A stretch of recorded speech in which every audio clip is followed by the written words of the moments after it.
Would you like to accelerate your career and reach your full potential in just minutes a day? Welcome to the LEADx Show with New York Times best-selling author and Inc. 500 entrepreneur, Kevin Kruse. What are your unconscious biases and how can you overcome them? Hello, everyone. Kevin Kruse here. And in just a minute, we're going to talk about building authentic relationships across differences. But first, congratulations on being a lifelong learner and being proactive with your career. You're listening to the LEADx Show as you're tying up your sneakers and going for that morning jog, or maybe turning on LEADx when you turn on your car for that morning commute. However you're doing it, when you listen, you know that LEADx is helping you to stand out and get ahead. So I hope you'll tell your friends at work, LEADx is the smartest way to start your day. And today's 1-minute career tip is master LinkedIn. It's quite simple. If you're not already on the platform, LinkedIn is the social network for business people. There are 467 million users on LinkedIn, 128 million in the United States alone, which is actually the same number of working adults. It's the number one tool used by recruiters and hiring managers, and it should be your home base for your personal brand. A few years ago, I had my entire board of directors huddled up, and about a third of them said they hated LinkedIn. They don't like it. They don't like this social media stuff. They don't want spam. Well, a lot of those people ended up reaching out to me over the last year or so. They had been laid off. They were starting from scratch. And unfortunately, they didn't dig their well before they were thirsty. They didn't have their LinkedIn mojo going on. So that's it. The tip of the day is make sure you're on LinkedIn with an updated profile and have it ready to go. Before I introduce our guest, big thanks to all of you who left a review on iTunes last week. It only takes a minute to do, but it means the world to me. Our guest today is the co-founder and CEO of TMI Consulting, a diversity and inclusion firm based out of Richmond, Virginia. She's been named to Diversity Journal's Women Worth Watching list, Metropolitan Business League's Entrepreneur of the Year, BCorp's Best for the World, and Enterprising Women's Enterprising Women of the Year 2017 award. She's the author of Overcoming Bias, Building Authentic Relationships Across Differences. Our guest is Tiffany Jana. Tiffany, welcome to the show. Thank you so much for having me, Kevin. So we're going to talk about overcoming bias in just a minute, but I always ask our guests the same first question. And it was interesting to me because you've got an amazing TEDx talk out there. I encourage everyone to go Google it. And in it, you say, this is really great. You say that your many failures are part of your invisible diversity. So will you share a time when you failed, maybe early in your career, and what did you learn from it? Because we all want to learn from it too. Absolutely. Absolutely. Yes. So early on, the first iteration of my company, it was, I consider becoming an entrepreneur the best decision that I made in my 20s. But early on in my career, I was focusing on marketing, and I essentially built a virtual company before I knew that was actually a thing. So this was way back in the early 2000s. I was, single mom trying to make it work, and I sort of pieced together the different components of marketing strategy by working with different teams of people. And that was the first time that I learned the lesson of overcommitment and overpromising. So I was a confident 20-something back in those days. And what I did to supplement my own capacity was, like I said, I had strategic partners who did different things. And I was, pretty sure of myself about what I could do. And I was not able to anticipate the demand. I focused on people who were artists trying to get their products out to market, and a lot of nonprofit work. So I ended up doing a lot of work with nonprofits, and I did not anticipate the demand for the work. And I got myself into a position where I simply could not meet the demand. And it's one of those kind of great problems to have, but it is really important strategically as an entrepreneur, as a business person, to know what you can handle and to have a plan in place for success, frankly. But it did that between the over demand based on what I had for capacity, I was not able to keep that afloat. And then the economy crashed, and that was all she wrote. So my first business venture failed kind of epically, and it was really disappointing. But I'm now a lot more strategic with my growth. Yeah, that's great advice. I mean, like you said, it's a quality problem to have, but it really is a real problem. Yes, you can suffer from lack of business or clients, but if you overcommit and can't deliver, then that goes in the wrong direction really fast too. So, Tiffany, your book is Overcoming Bias: Building Authentic Relationships Across Differences, and I have a feeling that when it comes to the topic of diversity and bias, I've probably got a lot of listeners out there who are thinking like, yeah, there's a lot of other people out there that have a real problem in this area. Or they're squirming in their chair like, oh, this is such an uncomfortable topic to talk about. And, I thought the way you open your book is very interesting. You say, look, everyone is biased. Everyone is biased in some ways. So what is bias, and why is it so important? So bias itself is just the preference of one thing over another. I hope that it's not getting a bad rap like diversity did once upon a time, because it does scare people. But it really is just a function of the human condition. If we were not able to make shortcuts and quickly make decisions and form opinions about things, it would take us too long to deliberate. We really wouldn't survive as a species. You need to be able to look at an orange and know from your previous experience that it's not going to kill you. So bias is just, preferring one thing over another. Now, it's not a problem when we're talking about your favorite food, your favorite color, your favorite flavor, but it does get challenging when we start having preferences about people, particularly in the spaces where we're talking about things that they can't control. And when we get into things like protected categories and genders, things like that, gender, race, religion, age, having a preference for or against anything in that territory is definitely sketchy territory. And in the workplace, that's protected. So you can't simply choose to promote somebody because they happen to share a religion with you. If that's the reason that you promote them over someone else, that's illegal. So that's the dangerous ground. Now, having the bias, as I said, is not a problem in itself. And it really is, it's not your fault either. That's the other important message in this book. It's not your fault that you have bias. Our culture really kind of acclimates us to preferences in one direction or the other. Everything that we read, everything that we see, media consumption, influences from family, friends, institutions, all of these things are biased by nature. And really, in many cases, people are getting information from good people who care about them. And that information is not always useful, and it's not always timely. Some biased opinions and approaches to life are based on days gone by and are no longer relevant. So it's not anyone's fault that they have bias, but we do have, I believe, at this point in our society, an obligation to try to mine ourselves for those biases, see what they are, and do something about it. Yeah, Tiffany, I think that's great. And obviously, like, we can't be doing illegal things. I think, well, I guess that's maybe the biggest issue. But to me, even bigger would be, there's a lot of research out there that just shows that, diverse teams tend to outperform, teams of everybody who thinks the same way. And certainly I believe, wholeheartedly that leaders need to be surrounded by diverse opinions and people and backgrounds.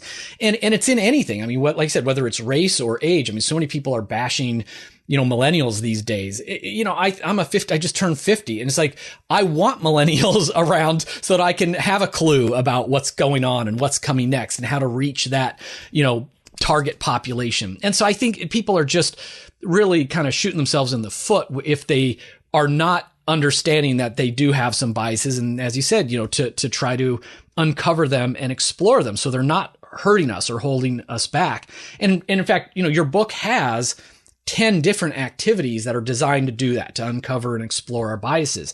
So we can't, it's a short format show. We can't do all 10, but can you just share one or two of these activities with us? Yeah, so I'm a big fan of we've got a couple of inventories. We've got the diversity inventory and the culture inventory. The diversity inventory is one of my favorite because it really hits close to home. It's very personal. And with that, what we like to ask people to think about is identify the sort of top 5 people in your circle of trust. So if you were to win the lottery or lose your job, something fabulous or something awful happens, who are the first 5 people you would contact? And it's, it can be family, friends, anybody, but think about those folks. And then we ask you to think about the demographics that they represent. So what are their genders? What are their races? What are their sexual orientations if you know them?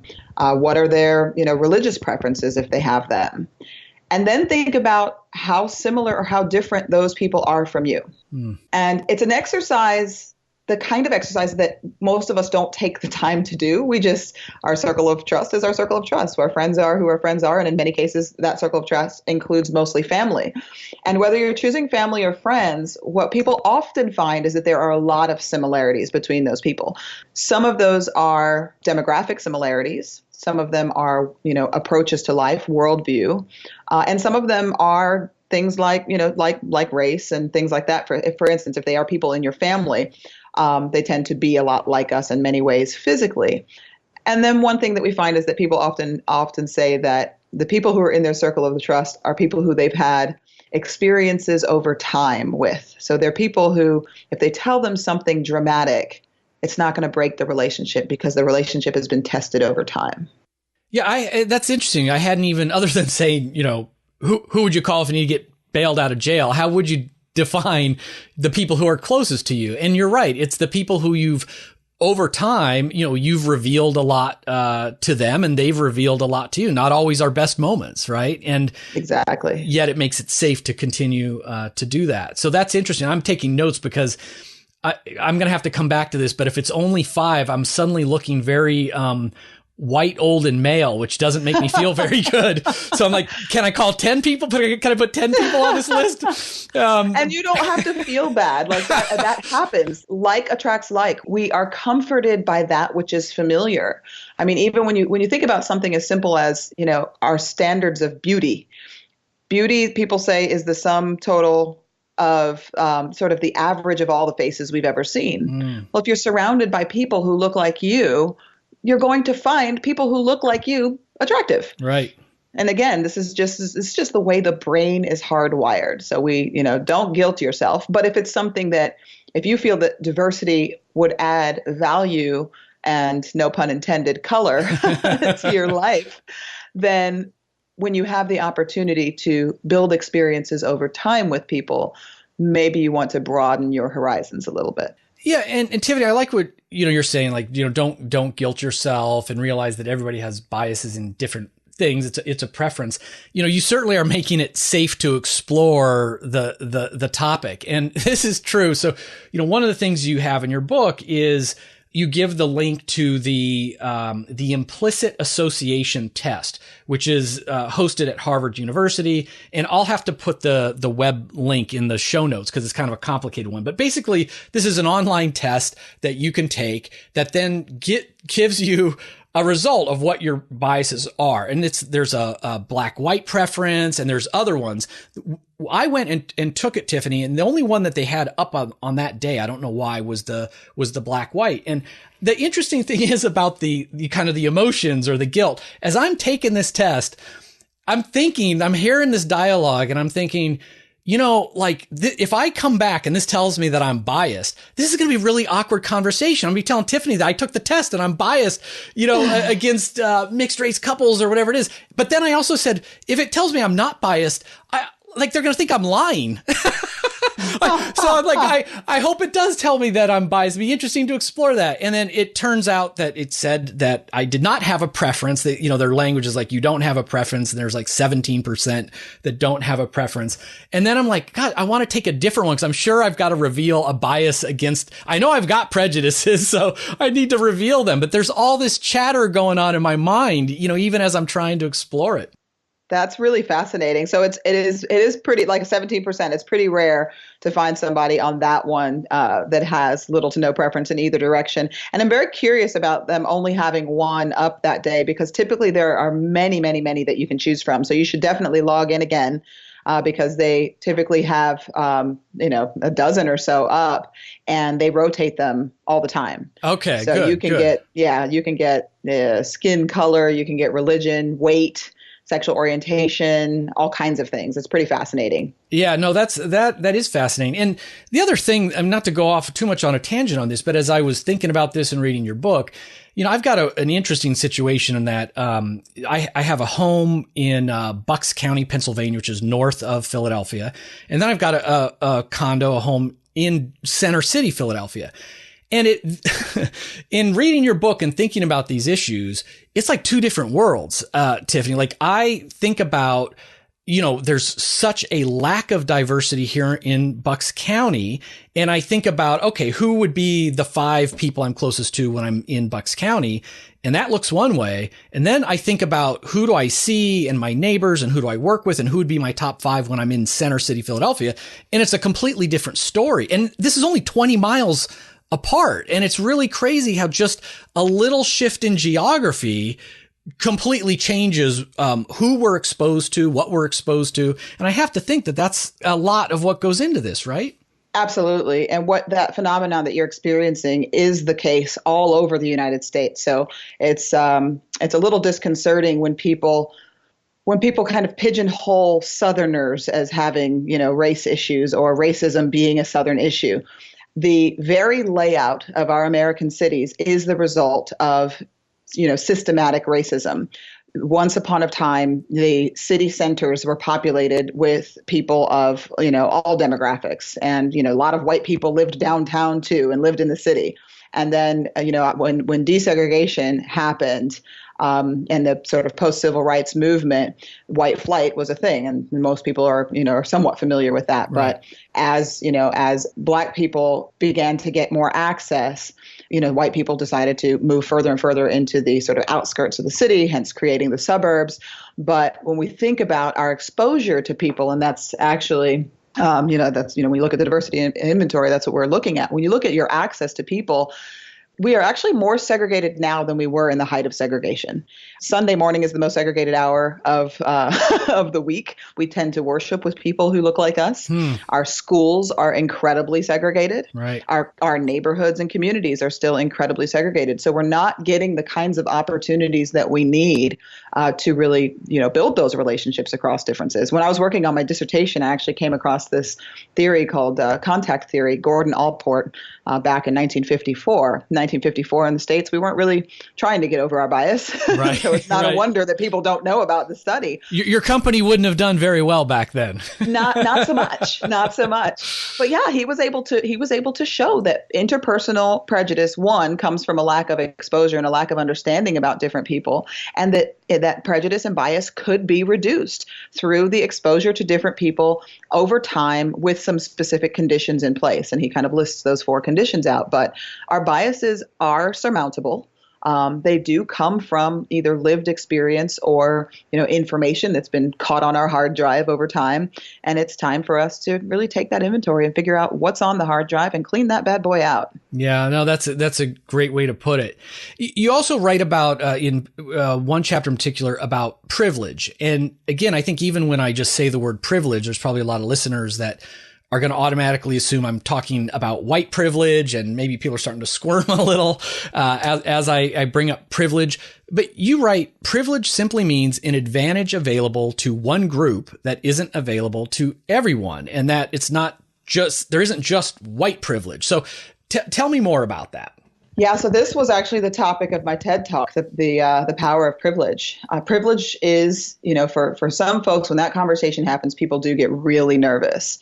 And no one should be made to feel bad about privilege. And this is the kind of the cornerstone that my consultancy is built off of. No blame and shame, aspirational. We should be focusing on how diversity helps us, and like the research that you referenced. So privilege, I like to take it out of the realm of, okay, it's a white male, Anglo-Saxon thing, right? Not at all.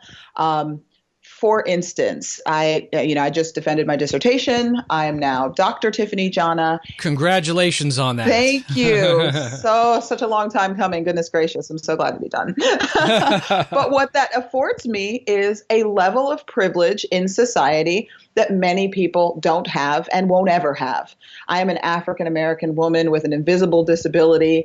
That puts me in a sort of multiple marginalized categories, and people wouldn't look at me and say, oh, how privileged. But in fact, by virtue of my education, by virtue of my upbringing, I was raised by a PhD and an MD. So I was raised with a great deal of privilege. So it is really relative what privilege is, but it just has to do with having access and, in some cases having exposure that everyone doesn't have. And we all have some degree of privilege some way. And I'm a big fan of the ever improving human. And I do believe that, again, nobody here on planet Earth created racism. All right. Nobody here is responsible for having created this mess that we're in, and the, sexism right. and all of the isms, homophobia, whatever. It just simply is a fact of life. But if we are able to recognize that, yes, we do have unconscious bias, and that is not a bad thing, but what can I do about it? If we're able to recognize, yes, I do have some privilege, it's not a bad thing, but how can I use my privilege for good? How can I use that advantage to help someone else? Those are the things that I think are our responsibilities. And, in fact, it's also a privilege to be able to use those, right. those elements and advantages that we have, to help humanity or help our neighbor, or, just sort of advance whatever causes that we can. Love it. Now, before we wrap up, I always try to get our listeners to take some action every single day to get 1% better. So what can we do today, another idea to begin to identify and overcome, our bias and to build authentic relationships? Yeah, so I actually would go back to an exercise in the book that is a very accessible, very easy way for people to broaden those horizons and deal with the biases that they might have. And that would be the cultural inventory, to reach out beyond the resources that you typically reach out for. So in the cultural inventory, we ask people to, list the last 3 books they read, the last 3 movies they saw, TV shows, music, etc. And again, you'll find that you gravitate towards similar things over time. And what I would ask you to do, if you want to be 1% better, is pick up a book by an author from a demographic that is vastly different from anything you normally read. Listen to some music that represents, folks far, far away from you. Watch a show with lead characters that don't look anything like you. I feel like that's very easy, because that's something that you can do in the privacy of your own home. Nobody there to judge you or right. or have any kind of opinion, but it will give you a window into someone else's world, into a whole group of people's world, a window that will increase your understanding of them, and by extension, increase your compassion and make them part of your in-group. Love this challenge, because not everybody can travel the 20 miles and get a whole different cultural experience, but everybody can pick up a different book, watch a different movie, listen to some different music. Tiffany, I want to thank you for coming on the LEADx show, and will you tell our listeners how they can find out more about you and your work? Yeah, so we are at TMIConsultingInc.com. So you can either just Google Tiffany Jana and diversity. I'm a very Googleable person, but you can reach us at TMIConsultingInc.com. And if anybody wants to chat or learn more, I'm more than happy to tell you about us. That's great. All right, friends, you've just been mentored by Dr. Tiffany Jana.